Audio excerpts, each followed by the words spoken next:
Bendiciones, qué bueno poder saludarles en el día de hoy y ser parte de este equipo de maestros de la Academia de Obreros, Apollos Academy, donde capacitamos e instruimos a los obreros a hacer lo mejor que hay en nuestra iglesia. Es una bendición estar con ustedes.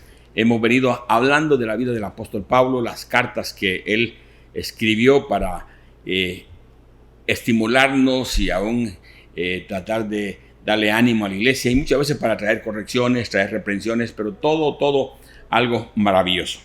En la hora de hoy, pues me toca hablar de la segunda epístola del apóstol Pablo, que le escribió a los Corintios. Fue escrita allá por los años 55-56 después de Cristo. El tema es un ministerio poderoso a través de instrumentos débiles. Oiga, qué tremendo. La carta el tema principal es un ministerio poderoso a través de instrumentos débiles. La palabra clave en todo el libro siempre va a ser consuelo, sufrimiento, ministerio, gloria, poder y debilidad. El trasfondo y la fecha, como dijimos, de varias maneras en 2 Corintios refleja las relaciones de Pablo con la iglesia de Corinto durante un periodo que va desde su fundación alrededor del año 50 después de Cristo hasta la fecha en que se escribió esta segunda carta. La visita cuando se fundó la iglesia se extendió por cerca de 18 meses, como mencionamos en la primera carta, en Hechos 18, donde pasó ahí por 18 meses enseñando día y noche la palabra del Señor. Pablo escribió una carta anterior a los Corintios, como mencionamos, y Pablo en esa carta también menciona las reprensiones y todo lo que tuvo que hacer. Pablo escribió 1 Corintios desde Éfeso, alrededor del año 55 después de Cristo. Una breve pero dolorosa visita a Corintio causó pena a Pablo y a la iglesia, que lo vamos a ver aquí en 2 Corintios capítulo 2, verso 1 y del 13 al 2. Tras la triste visita a Corinto, Pablo escribió una carta severa llevada por Tito a los hermanos, y ahí lo vemos en 2 Corintios 2, 4, 7, 6 y 8. Pablo escribió a los corintios desde Macedonia en camino de regreso a Corinto en el año 55 y 56 después de Cristo. La visita final de Pablo a Corintios en Hechos 20, lo podemos ver, tuvo lugar probablemente cuando escribió Romanos justo antes de regresar a Jerusalén. La triste visita que Hechos nos recogen y la carta severa que la siguió constituye de inmediato trasfondo de los Corintios. Los Corintios, como vimos en el primer capítulo, hubo una conducta bien mala, 10 casos muy difíciles donde Pablo tuvo que corregir, reprender y exhortar a través de la palabra y enseñarles a ellos que Dios los podía cambiar. Y en esta carta vamos a ver la transformación que ocurrió. La ocasión y el propósito. Siempre que se escribe una carta tiene que haber una ocasión y un propósito por qué se escribe la carta. El 1 Corintios no fue tan efectiva como esperaba Pablo para el arreglo de la crisis de Corinto. De pronto entonces se ve necesitado en escribir la segunda carta. En la partida se ponía Pablo donde ganó fuerza y su líder fue particularmente ofensivo. En esta ocasión Pablo habla diferente y vemos que aquí desde Éfeso, en su intento de controlar la situación, aunque esta visita no se menciona en Hechos, está implicada en 2 Corintios capítulo 12 y verso 14. Pablo fracasó en el intento de alcanzar su objetivo deseado, pero entonces Pablo ahora retorna a Éfeso, donde escribe una severa carta a los Corintios, poniendo en ello todo el peso de la autoridad apostólica. Mandó la carta con Tito y partió hacia Macedonia, donde la entregó un informe alentador en el capítulo 2, 12 y 13. La mayoría había sido ganada por Pablo y había tomado una acción disciplinaria contra el transgresor. No obstante, vemos ahora que todavía existía una minoría de rebeldes en la iglesia. Pablo escribió una carta a través de la cual enviaba un mensaje de reconciliación y donde condenaba a la mayoría rebelde que había estado ahí. También dio instrucciones sobre la ofrenda que estaba colectando para la empobrecida iglesia de Jerusalén.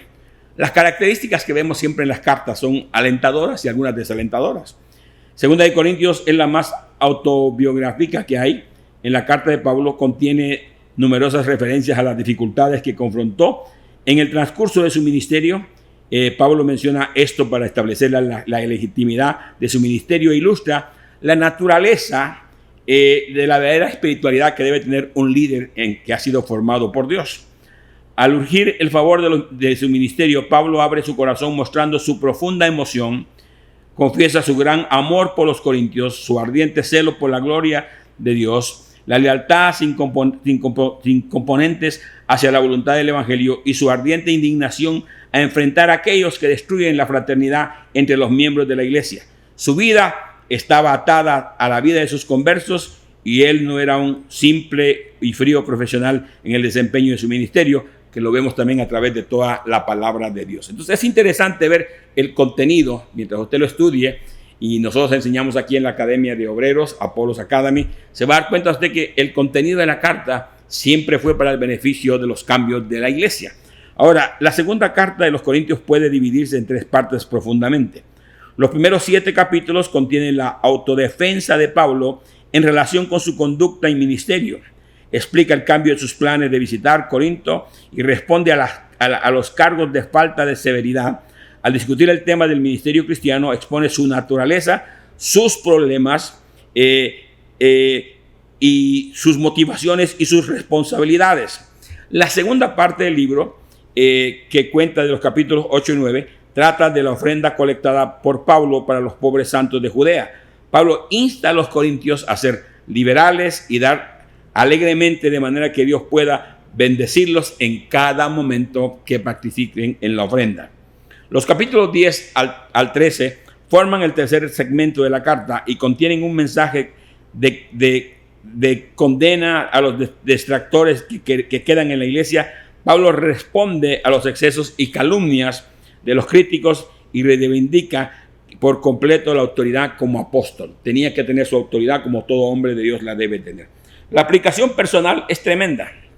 La segunda epístola de los Corintios es una valiosa guía para examinar nuestros propios motivos de servir al Señor, ya que a veces la manera en que servimos al Señor no es la correcta, ya seamos laicos o pastores, ordenados o evangelistas. Como un instrumento del Espíritu Santo, esta carta puede reafinar nuestros motivos hasta reflejarnos la clase de entrega desinteresada que Cristo ejemplificó en nosotros mejor que nadie, pero que también encontramos en sus siervos Pablo. Las instrucciones concernientes a la ofrenda para Jerusalén, capítulos 8 y 9, destacan el manejo generoso de las finanzas de la misma manera que Pablo lo hace a través de esta epístola. En toda la Biblia lo vamos a ver. Cristo siempre es revelado en toda la carta. Ninguna corrección se puede hacer, ninguna reprensión puede llevarse en ninguna iglesia, en ningún hermano, si no se hace a través de el Cristo revelado que vino a cambiar y a transformar a la gente. Jesucristo es el centro de nuestras relaciones con Dios. Que quede claro, repito, Cristo debe ser el centro de nuestras relaciones con Dios. Todas las promesas de Dios encuentran su afirmación en Jesús y decimos amén. Estas promesas están en el capítulo 1, verso 19 al 20. La gloria de Dios, y Él no solo nos transforma por esa gloria, porque Cristo es la verdadera imagen de Dios. Dios vino a nosotros en Cristo, reconciliando al mundo consigo mismo. Lo dice en el capítulo 5, verso 19. Así es Cristo, que hemos llegado a ser nuevas criaturas. En segunda de Corintios 5, 17 dice que de modo que si alguno está en Cristo, nueva criatura es. He aquí todas las cosas viejas pasaron, he aquí todas tienen que ser nuevas. Pablo es bien radical en decir que si Cristo está en ti, tienen que haber cambios radicales en tu vida. Esta transformación fue realizada a través del maravilloso acto de la gracia de Dios, por medio del cual Cristo, quien nos conoció, que no conoció pecado, se hizo pecado por nosotros, para que nosotros fuésemos hechos justicia de Dios, de acuerdo a la palabra de Dios, ahí en el capítulo 5, verso 21. Jesús es también el centro de nuestro servicio hacia Dios. Proclamamos a Jesús como Señor y nosotros mismos como siervos de amor. Voluntariamente compartimos no solo la vida y la gloria de Cristo, sino que también su muerte, su decisión de mostrarse frágil, débil, para que otros puedan experimentar la fortaleza de Dios, su disposición de hacerse pobre para que otros puedan ser enriquecidos, y su disposición de hacerse experimentando su debilidad, pero también su fuerza al llevar cautivo todo pensamiento a la obediencia de Cristo, que está ahí en Corintios capítulo 10, verso 5. Otra vez Jesús es el centro de nuestra vida presente. Dios nunca puede, nosotros no podemos ser líderes de Dios si Dios no está presente en nuestra vida. Cuando simultáneamente experimentamos en nuestros cuerpos mortales la muerte de Jesús y su vida, ocurren cambios radicales. Por último, Jesús es el centro de nuestra vida futura. ¿Por qué? Porque seremos levantados un día ante su presencia, y ahí lo menciona en el capítulo 4, quien es el esposo de la iglesia y juez de todos los hombres, de acuerdo al capítulo 5, verso 10. Y como hemos mencionado en cada carta, en cada reprensión, en cada exhortación, en cada contenido de la carta, el papel del Espíritu Santo siempre ha sido muy importante en todas las reprensiones que Pablo hacía. Como líderes que somos, siempre tenemos que apelar no a nuestras emociones, no a lo que yo pienso, no a lo que yo creo. Tenemos siempre que apelar a lo que el Espíritu Santo tenga que decir. El Espíritu Santo es el poder del nuevo pacto, de acuerdo al capítulo 3, verso 6, porque Él hace real para nosotros las previsiones presentes y futuras de nuestra salvación en Cristo. Por el don del Espíritu de nuestros corazones, estamos seguros de que las promesas de Dios son sí en Cristo y que somos ungidos y sellados como por pertenencia suya. La presencia del Espíritu Santo es una garantía de los cuerpos glorificados en el día en que seremos recibidos por Dios. No leemos meramente sobre la voluntad de Dios en la letra, en la escritura, porque la letra solo mata. El Espíritu da vida, está bien claro en el capítulo 3, verso 6. Cambiar nuestra forma de vida, abriendo nuestros ojos de la vida realidad en que vivimos. Así experimentamos vidas, abriendo más ampliamente nuestro corazón a ser incorporados al cuerpo de Cristo y crecer progresivamente a la voluntad de Dios, y nos transformamos en personas que Cristo quiere que seamos conocidas y que podamos ser personas que influenciamos al mundo en que vivimos. Cuando no nos sometemos a la influencia del Señor, donde hay libertad, nosotros experimentamos carencia de milagros en nuestra vida. Hay libertad para contemplar la descubierta gloria del Señor y para ser transformados, ¿a qué? A encontrarnos cada día más cerca del Señor. Y esa semejanza que nosotros tenemos que tener solamente la produce la transformación a través del Espíritu Santo. El Espíritu Santo nos da la libertad para ver y libertad para que lo que Dios quiere que seamos. Lo encontramos en el capítulo 3, versos 16 al 18. La obra del Espíritu Santo se hace evidente en la cotidiana renovación interior. Como dije al principio en las cartas que hablamos, desde adentro es que Dios constantemente está trabajando en nosotros, haciendo la renovación, haciendo los cambios, porque dentro está el problema de nosotros. La lucha espiritual que tenemos, las señales, prodigios y milagros del ministerio de Pablo, lo vemos claramente ahí en el capítulo 12 y verso 12. Pablo terminó su carta con una bendición que incluye la comunión con el Espíritu Santo. Esto podría referirse a cierto sentido a la presencia del Espíritu, o más probablemente al regocijo que el Espíritu nos da en la comunión con Cristo y en toda la gente que ama el Evangelio. Entonces la carta es algo tremenda que tiene que provocar cambios tremendos. Cuando usted ve la primera carta y la segunda, va a haber un contraste muy diferente, porque ahora Pablo sí ve cambios en la gente. De esta manera que cuando Pablo empieza la carta, siempre empezaba la carta con, ¿qué dijimos? Con un saludo. Y lo vemos en el capítulo 1, verso 1 y 2. Pablo, apóstol de Jesucristo, por la voluntad de Dios, y hermano Timoteo, a la iglesia de Dios que está en Corinto, con todos los santos que están en toda Acaya. Gracia y paz a vosotros de nuestro Dios, nuestro y del Señor Jesucristo. Consuelo en medio de la tribulación. Bendito sea el Dios y Padre del Señor Jesucristo, Padre de misericordias y Dios de toda consolación, el cual nos consuela en todas nuestras tribulaciones, para que podamos también nosotros consolar a los que están en cualquier tribulación por medio de la consolación que nosotros somos consolador de Dios. Entonces Pablo habla inmediatamente del sufrimiento y de todas las cosas que la iglesia iba a pasar. La otra cosa que Pablo habla de los cambios de planes. Vemos ahí nosotros en el verso 12 cómo Pablo habla de los cambios de planes que Dios tiene que hacer en nuestras vidas a veces. Porque nuestra gloria es el testimonio de nuestra conciencia, con sencillez y sinceridad de Dios, no con sabiduría humana, sino con la gracia de Dios. Nos hemos conducido en el mundo y mucho más con nosotros, porque no os escribo otras cosas de las que leéis o también entendéis, y espero que hasta el fin las entendáis, como también es parte de habéis entendido que somos vuestra gloria, así como también vosotros vuestra gloria para el día del Señor. Entonces Pablo habla que tenemos que aprender a perdonar.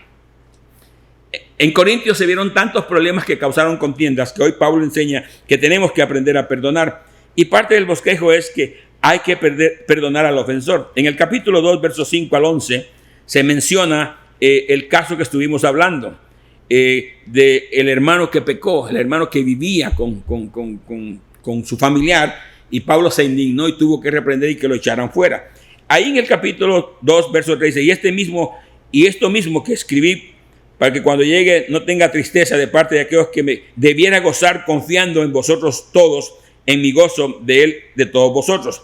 Porque con la mucha tribulación y angustia del corazón os escribí con muchas lágrimas, no para que fueseis contristados, sino para que supieses cuán grande es el amor que tengo. Entonces, cuando un hombre de Dios reprende, que cada oyente, cada discípulo entienda que es a través del amor de Dios.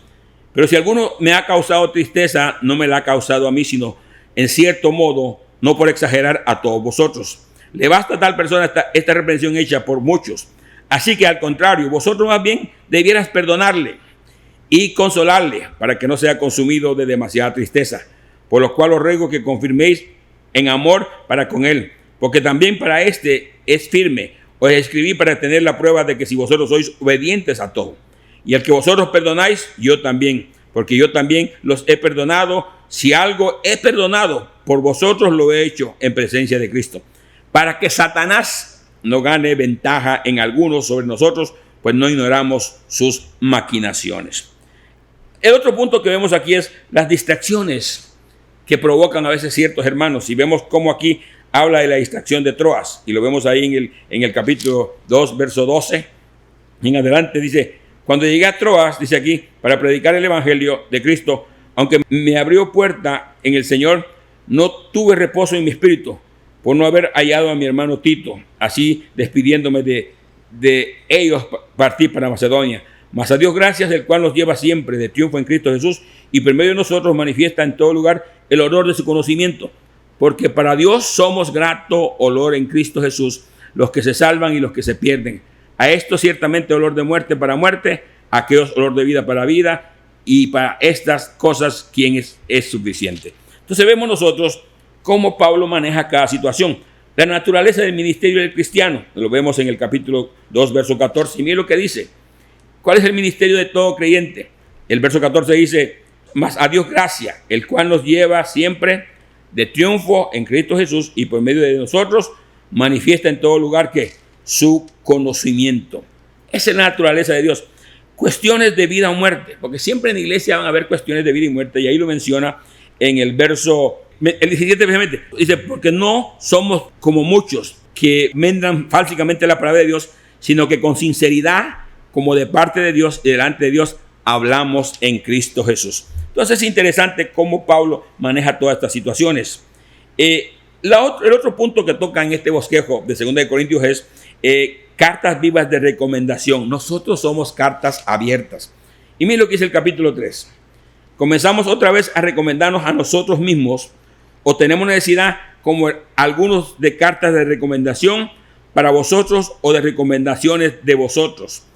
Nuestras cartas sois vosotros, escritas en nuestros corazones y conocidas y leídas por todos los hombres, siendo manifiesto que sois carta de Cristo, expedida por nosotros, escrita no con tinta, sino con el Espíritu de Dios vivo, en las tablas de piedra, sino que en las tablas de la carne de nuestro corazón.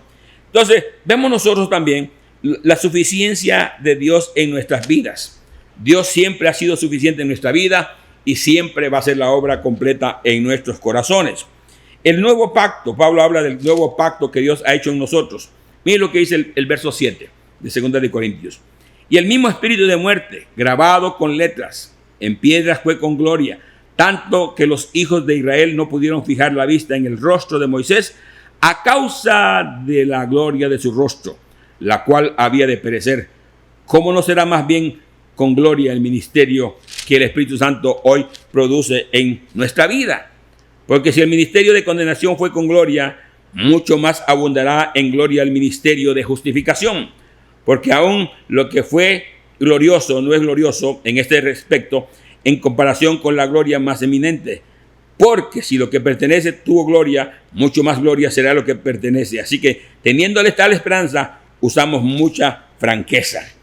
Pablo siempre habla de que hubo un velo que siempre trató de privarnos de las verdades de Dios. Y es interesante lo que dice el verso 7. yendo al capítulo 4, pero tenemos este tesoro en vasos de barro para que la excelencia del poder sea de Dios y no de nosotros. Tenemos que ser honestos, tenemos que descubrirnos y es tremendo. Tenemos que llegar a morir y a vivir para Cristo.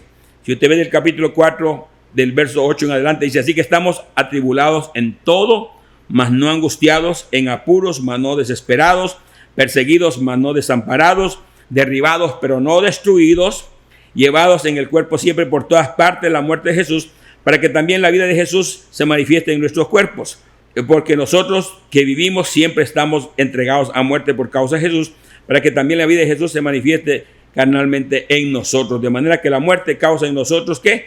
La vida. Pero teniendo el mismo espíritu de fe, conforme a lo que Cristo es, creí, que lo cual hablé, nosotros también creemos, por lo cual también hablamos. Ahora, es interesante ver que también tiene que haber una perspectiva de lo que es la eternidad en Dios. Y ahí en el capítulo 4, en el verso 16, Pablo habla que tenemos que mirar más allá de lo visible.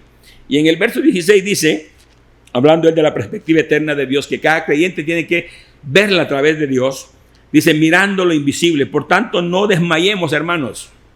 Antes, aunque esté nuestro hombre exterior se va desgastando, el interior, no obstante, se renueva de día a día.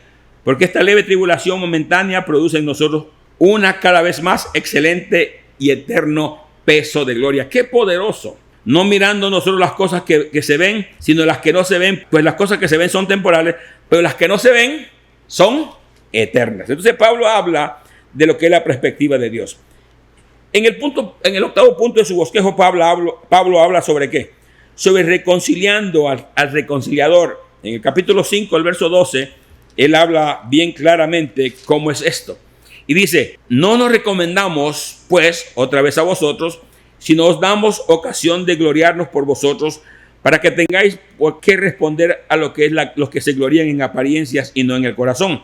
Porque si estamos locos es para Dios, y si somos cuerdos es para vosotros, porque el amor de Cristo nos constriñe, pensando esto, que si uno murió por todos, luego todos murieron por él. ¡Qué tremendo! Miren lo que dice el verso 6 del: así pues vosotros, como colaboradores suyos, os exhortamos también que no recibáis en vano la gracia de Dios. Porque dice: en tiempo aceptable te he oído, y en día de salvación te he socorrido. He aquí ahora el tiempo aceptable, he aquí el día de la salvación. Qué tremendo el contraste de la primera carta. Hoy Pablo está viendo resultados a través de la iglesia. De tal manera que tenemos que aprender nosotros tanto, pagando el precio en el ministerio. La gente tiene que saber que el ministerio nunca ha sido fácil, el ministerio siempre ha sido bien difícil y tenemos que estar dispuestos a pagar el precio. Mira lo que sigue diciendo en el verso 7. En la palabra de verdad, en poder de Dios, con armas de justicia a diestra y siniestra, por honra y por deshonra, por mala fama y por buena fama, como engañadores pero veraces, como desconocidos, pero bien conocidos, como moribundos, mas he aquí vivimos, como castigados, mas no muertos, como entristecidos, mas siempre gozosos, mas pobres, mas enriquecidos a muchos, no teniendo nada, mas proveyéndolo todo. Qué tremendo lo que es este ministerio. Pablo habla del sentido de la apelación a la santidad. Tenemos que aprender a apelar a ser santos en el Señor. De tal manera que en el verso 11 nos llama que para poder transformar nuestras vidas tenemos que apelar a ¿qué? A nosotros desear la santidad de Dios. Yo necesito cambiar mis malas costumbres. Yo necesito que Dios saque de mi vida aquello que no sirve. Nuestra boca se ha abierto a vosotros, oh Corintios. Nuestro corazón se ha ensanchado. Oiga, ¿cómo expresa él? No estáis estrechos en nosotros, pero si sois estrechos en vuestro propio corazón, pues para corresponder del mismo modo, como hijos hablo, ensanchaos también vosotros, abrámonos a las cosas de Dios. No os unáis en yugo desigual con los incrédulos, porque qué compañerismo tiene la justicia con la justicia, y qué comunión la luz con las tinieblas, y qué concordia Cristo con Belial, o qué parte el creyente con el incrédulo, y qué acuerdo hay entre el templo de Dios y los ídolos, porque vosotros sois templo del Dios viviente. ¡Qué tremendo! Entonces Pablo habla de todo esto. Pero más que todo, hay un punto tremendo en el bosquejo que habla de reconciliarse por el informe de cómo la iglesia de Corintios se reconcilió con el Señor. En el capítulo 7 vemos los cambios que en la iglesia han ocurrido. Y miren lo que dice el capítulo 7.